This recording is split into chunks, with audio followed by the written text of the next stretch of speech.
Hello and welcome back to my channel. So today's review will be the RapidFire by ImmersionRC. I bought this from PyroFlip RC, and I pre-ordered it quite some time ago. I guess there was some delays, in shipping of this product to all of the vendors.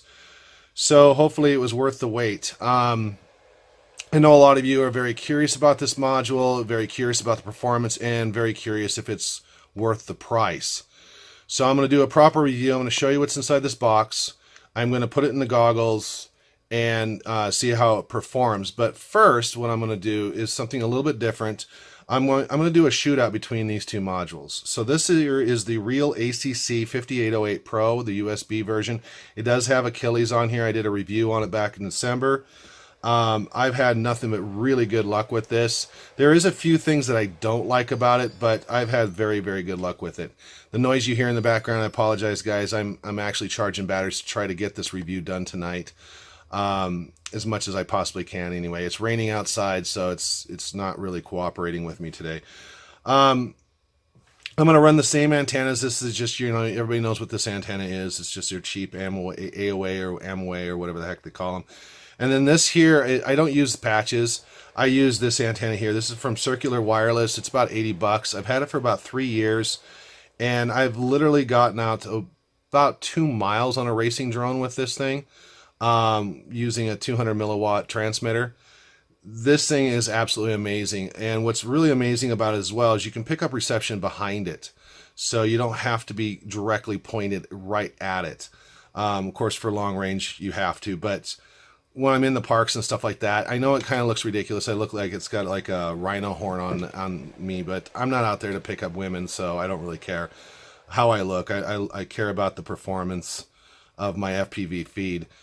So this is a 12 dB gain antenna. It's been absolutely phenomenal.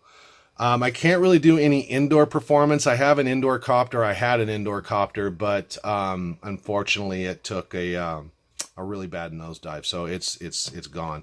So I'm going to be using the RotorX, this custom built RotorX. I've also done a review on and how to build it. So I'm going to be using this, and it's set on 200 milliwatts. So that's what I'm going to do. So I'm going to be right back. I'm going to show you what's in this box. Also too, when you order from PyroFlip, and I know a lot of them do it, but it was really nice for them to include the props. I needed some 4-inch props for another review. They included candy, and they also got me a little battery strap. So that's also the little things that you get included when you buy from them. So I'll be right back. I'm going to show you what's inside this box. Okay, so we're back. As you can see, here's the contents of the box here. We have the main module. We also have the secondary door to fit other Fat Shark type goggles. I think my SCs use this one, so that's kind of nice. It is already in here. You get the thin little cable that goes between this border here. This is a daughter board that goes inside your head tracking, the side of your goggles, to increase the power output for this module here. I guess it requires quite a bit of power. So it's kind of like the LaForge. When you run the diversity on the LaForge, it's got also a thin wire that goes across your goggles. It's the same kind of setup. They included some extra stickers to put on the front of your goggles to hide the wire. So you have the black, red, and white, and they also included an extra sticker here, just in case you have the ImmersionRC patch antenna. So there you go right there, guys. That's what's inside the box. So I'm going to go ahead and do some flights using the RealAcc 5808 Pro. Get some recording on the DVR on that, and then I'm going to show how to install this, or how easy or how hard it is to install it. And hopefully I can get another flight in today. It is raining outside, like I said, and it's starting to get dark already. So it's kind of got this shipped to me a little bit later on today from the USPS guy.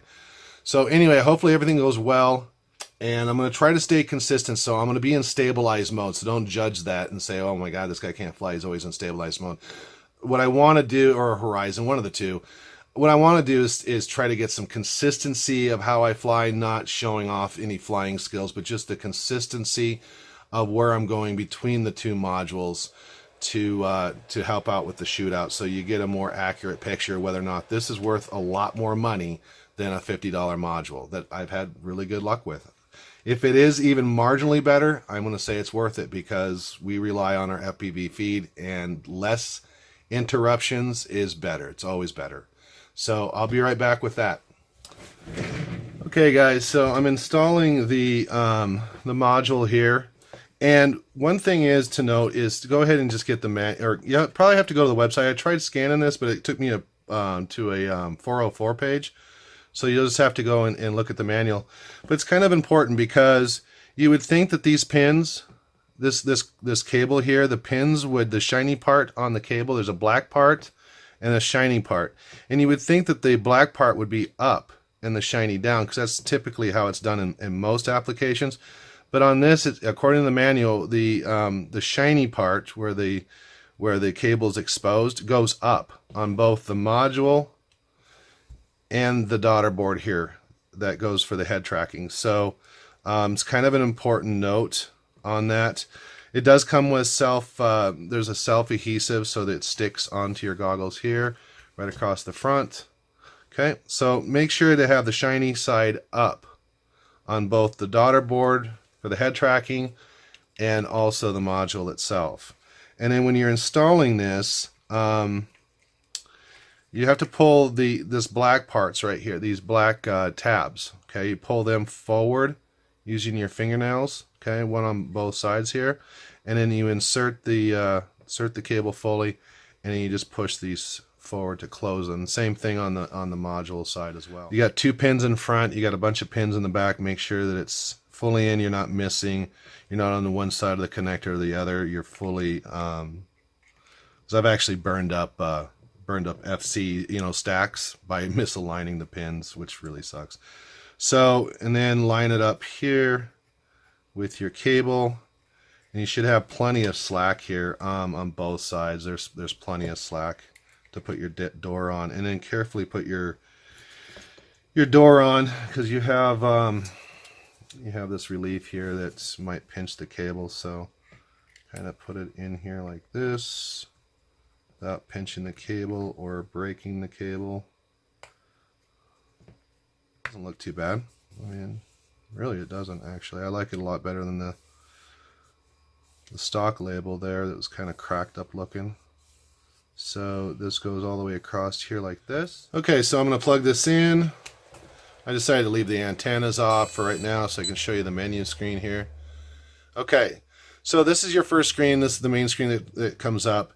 So if you want to go to the channels are up and down. So just remember you're going up and down channels. So that's the channels. Okay. If you want to go to the bands, you go right and left. Okay. X band is your favorite channels. That's what that's for. So we're going to go back to E. Okay, so now when you select it, you can also do it this way. You can go through your different bands here and your favorites. And then when you want to select it, you just push the button. And then you can go down to your channels like this. Okay, very simple. This is your tools. You have a spectrum analyzer. So let's turn that on to show you what that looks like. And you can just go up and down the channels here for that. Okay. And then if you go right and left, it shows you the different peaks. So that's what it's all about. So that's your spectrum analyzer. Okay, so let's go back. Here's your favorites. You go to your favorites and you can just set your favorites however you want to. So what I like about the favorites is that you can go up and down just by increments. So if you get, some receivers might not exactly be on the right channel, and you can do that with this. So you can perfectly tune it in. And it shows you on the analyzer here, it has a peak right there that shows you where you want to be. So if you see where it's peaking out, let's see here, we'll go this way with it. You can see it. You want to kind of be right in the middle of that.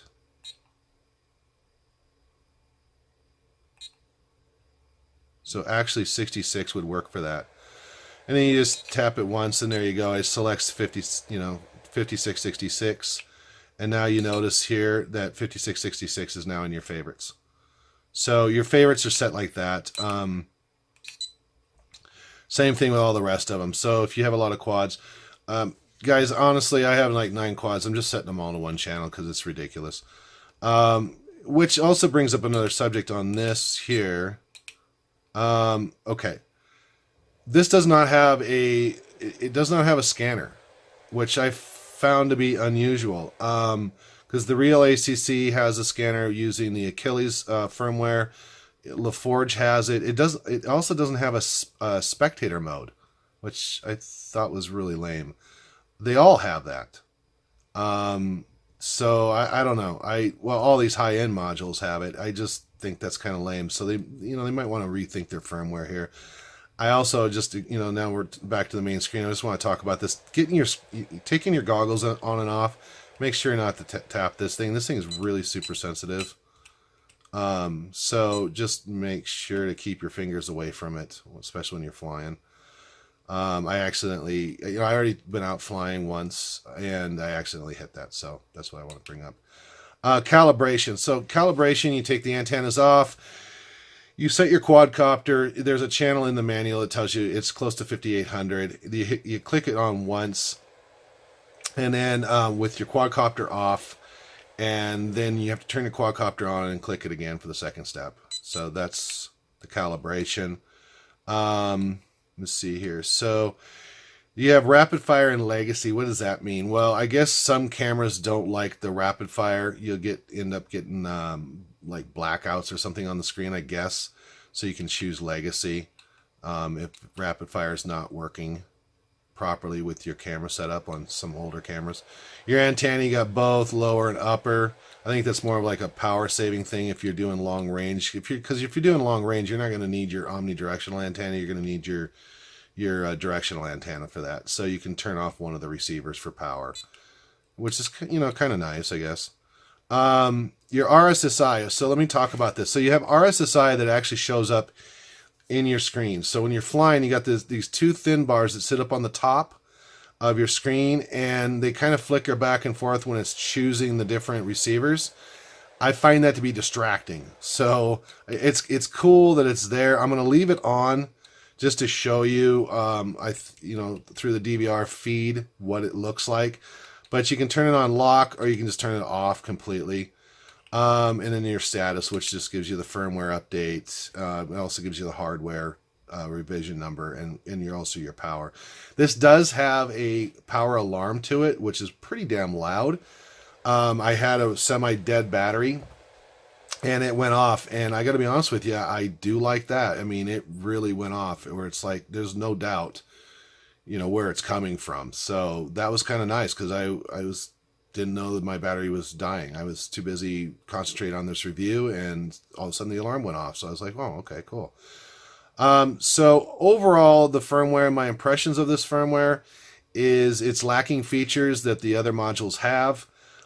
These are features that I think a lot of people do use. I also notice it doesn't have a lost drone feature on there like the LaForge has. Even the 3D, and even the Achilles firmware has that. So, it's kind of nice to have, I guess. If you don't have a buzzer, I always recommend a beeper on your drones, but if you don't have one, that lost drone thing actually does work. It works very well if you have a patch antenna. So that's another feature that's lacking off of this. So there's really not a lot of features on here that I would expect to be on a $150 module, especially when a $50 module has those features. So that's something I'm hoping that they can change around in the firmware and maybe come up with something a little bit more useful. At least have the same features, So I'm going to take this out tomorrow. I will be having the part 2 up tomorrow of this review with the flight videos to show the performance. I'm hoping the performance is good for $150. If it's really not that much different than the RealAcc, then I will definitely report that back to you. So I hope it is. I really do, especially for the price. So anyway, thanks guys for tuning in to part 1. Part 2 will be up tomorrow, and have yourself a good day, and we'll see you again.